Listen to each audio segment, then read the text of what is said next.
Você já deve ter cruzado com a febre de conteúdos com produtinhos de beleza em miniatura que são colocados em mini necessaires, em mini bolsinhas ou em 1000 compartimentinhos de acrílico, divididos por cores. Bem bom para quem tem toque, que nem eu, para quem passa muito tempo no TikTok também. E a gente vai investigar que história é essa. É um reflexo de crise econômica? É um reflexo de excesso de higiene pós-pandemia? É marketing para viralizar? Vamos falar mais dessa trend no episódio de hoje. Tchau, Bela! Seu podcast sobre tendência, comportamento e inovação nos mercados de beleza e bem-estar. Eu sou Isa Deson, sou pesquisadora de tendências e divido essa bancada em mais uma dezena de pesquisas e estratégias com Vânia Goy, jornalista, expert em tendência de beleza e bem-estar. E já que a gente está aqui há mais de uma década estudando e consumindo muita beleza, eu devo dizer que na minha época, miniatura era amostra grátis para você experimentar um novo produto de uma marca.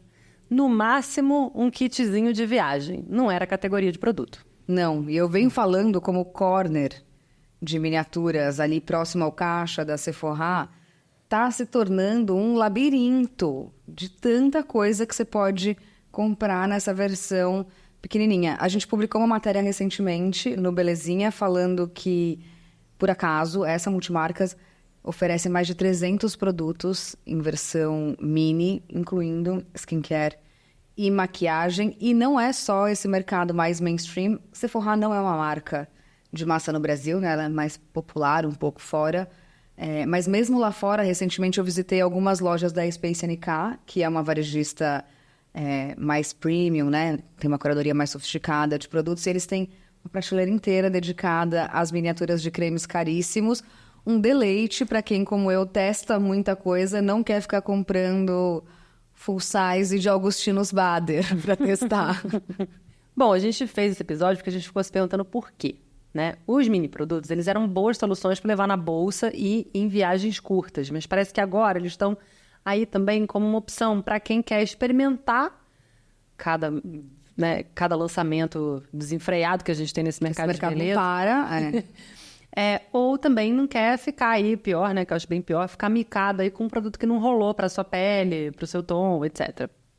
Então, a gente foi até atrás de algumas matérias e no ano passado a Modern Retail falou e comprovou a relação tamanho-preço, principalmente no mercado de luxo, cujas marcas estão diminuindo suas embalagens para atrair mais consumidores. Um exemplo é La Mer.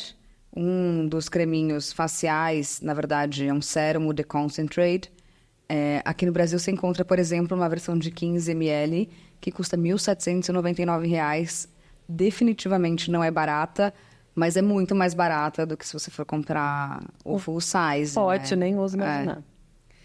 Para essas marcas de altíssimo padrão, o objetivo é que o consumidor volte para comprar a embalagem no seu tamanho completo, depois que você se apaixonou, você fala, não posso viver sem esse, né? Mas parece que não é bem isso que está acontecendo, não. Até porque eu acho que esse mercado, ele tá tão saturado, com tanto lançamento, que depois que você termina uma embalagem mini ou full size, você provavelmente vai querer comprar uma coisa diferente que parece mais nova, mais tecnológica, mais atraente do que a versão anterior. Isso é culpa da indústria, que coloca centenas de lançamentos, né? Todos parecidos, inclusive. E aí, nessa mesma matéria da Modern Retail, tem aspas da professora de marketing da Boston University explicando que os formatos menores oferecem margens de lucro mais altas. E esse período de recessão que a gente está vivendo agora, por exemplo, faz com que miniaturas tendam a crescer, frequentemente impulsionam a venda e também atendem a essa preocupação do consumidor com o preço. A gente divulgou um dado nessa matéria do Belezinha, falando que a venda de miniaturas atingiu $1 bilhão nos últimos 12 meses. Esse é um dado da Circana. E no TikTok, né, que faz isso bombar, né? Tudo bomba do TikTok, principalmente quando o assunto é geração Z ou geração alfa, que a gente está falando de adolescentes, né, nascidos a partir de 2010. E aí tem hashtag para tudo, então temos hashtag mini beauty ou hashtag mini makeup, que estão bombando e realmente são conteúdos muito gostosinhos, dá vontade de comprar. Não tem a ver só com marca de luxo, né? Quando a gente olha para lançamentos no Brasil, a Salve lançou versões reduzidas dos seus produtos desde 2020. A gente vê, por exemplo, Mary Kay tem um kitzinho de máscaras faciais, que são meio monodose. Oceane divulgou o lançamento de uma mini edition que tem quase 20 produtos diferentes. Enfim, não tem a ver só com essa economia de querer comprar uma coisa cara, né? Bom, eu não vou mentir para vocês, eu tô horrorizada com essa tendência. Eu gosto muito da coisa de experimentar. Eu acho legal ter formatos menores de maquiagem, que é uma coisa que tende a passar da validade. Tipo, sei lá, quem que aqui terminou uma sombra de olho, né? É muito colorido, alguma coisa assim. Mas ficar assistindo vídeos de pessoas obcecadas em terem 1000 unidades da mesma miniatura, organizando em mini compartimentos, me dói, assim. Porque isso, inclusive, ultrapassa o mercado de beleza. Virou uma trend que envolve diferentes itens, principalmente os que estão relacionados à limpeza e higiene. Mercados que a gente sempre está de olho porque influenciam embalagens e soluções de beleza. Então, depois das miniaturas, a gente vai falar de restoque, que tem a ver com esse assunto. Você encontra essa hashtag no TikTok. Nada contra quem gosta de coisas muito organizadas e sofre de toque, como eu. Sou uma dessas pessoas, medicada. Mas é um pouco aflitivo mesmo pensar na quantidade de lixo também que envolve essa obsessão meio colecionista por centenas de produtinhos, né? Eu fico desesperada com pensar na quantidade de embalagem de lixo e tal. Mas também temos que olhar por outro lado, né? É inegável que grande parte desse consumo está relacionado ao tempo de isolamento social. O álcool em gel, que se expandiu para outras categorias nessa obsessão de segurança e higiene, né? Pensando que a gente passou muito tempo em casa, também alimentou esse desejo de que tudo pode ser controlado, organizado, limpo, seguro, né? Já tem algumas matérias que falam sobre como a pandemia, de fato, transformou o comportamento das pessoas em relação à higiene, de como esse fator passou a ser uma prioridade para muita gente. Achei muito curioso que em fevereiro desse ano saiu um relatório da American Hotel and Lodging Association falando que a prioridade número 1 dos viajantes em hotéis é a limpeza dos quartos. Não são as amenities em miniatura, talvez seja a segunda coisa, segundo o nosso roteiro, mas isso nunca tinha acontecido. E a gente vê muito conteúdo nas redes sociais sobre o tema. Eu mesma assisto várias pessoas que levam lencinhos e wipes diferentes e higienizam todo o avião antes de sentarem. Ou ficam limpando quartos de hotel para se sentirem mais seguras. Meu terror. Eu quero ir pro hotel e não quero pensar em nada disso. Eu quero assumir que tá limpo e é isso, entendeu? Porque, gente, claro que limpeza é crucial, sempre foi. Óbvio que a gente ficou mais atento a isso depois da pandemia. Mas a gente tá vivendo a viralização da limpeza performática, né? E, na maioria das vezes, esses vídeos mostram uma rotina irreal, já que a maioria das pessoas não tem tempo para ficar fazendo esse tipo de limpeza, muito menos esse armazenamento impecável, sem contar todos os resíduos, que eu só penso nisso. Tem um aspecto interessante que é ressaltado por uma matéria da NSS, do site da revista americana, falando que esse tipo de conteúdo normalmente é produzido por mulheres, para mulheres, reforçando esse estereótipo de gênero de quem cuida da casa e etc. Mas vamos com calma, né? A gente viveu até agora bem, em segurança, sem sair desinfetando a cadeira do metrô que a gente anda, né? Eu não podia concordar mais com esse recorte de gênero, que me irrita mais ainda esse assunto, mas, para a gente não generalizar, vamos falar de um clean influencer masculino, porque, assim, agora a gente chama eles de clean influencers. Um deles é o Julian Thomas, que continua sendo minoria, mas tá lá fascinando. Tá lá. E a gente está percebendo que gigantes, tipo Walmart e LG, porque essa galera não leva só paninho umedecido, leva maquininhas e afins, escovinhas elétricas e coisas e tal. Então, essas marcas e esses varejistas estão investindo nesses criadores de conteúdo, torcendo, né, pela viralização mágica do TikTok. Não, rolou com a Stanley, né? Stanley, que de repente virou um tema no nosso podcast. Falamos no episódio só sobre água, eles lançaram, vocês devem ter visto nas redes, uma espécie de pratinho. Alguns têm tampa, que você encaixa nessa garrafa de água, ele tem mini compartimentos. E aí todo mundo fica fazendo a organização performática para as redes, que podem ser balinhas de várias coisas. Vou arrumar minha garrafinha da Stanley com comidinhas e até mini produtos de beleza para ficar na minha banheira e pegando nesses compartimentos. Enfim, a galera tá curtindo também compartimentos. É uma espécie de retorno da Marie Kondo, aquela japonesa que virou best-seller mundial com um método de arrumação específico e por uma obsessão com limpeza. Mas mesmo Marie, né, disse que desistiu da organização suprema na casa dela desde que a filha nasceu. Então não dá para ser perfeito, né, galera?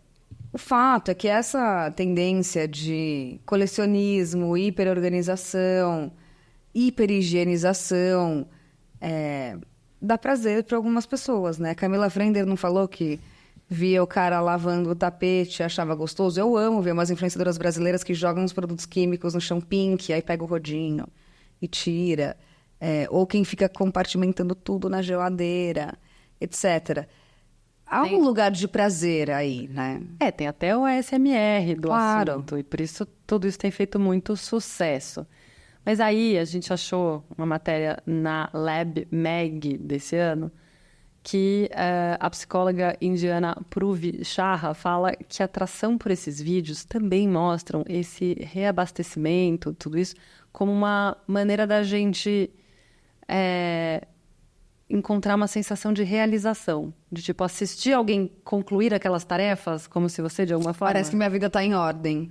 Tá em ordem minha vida? Não tá.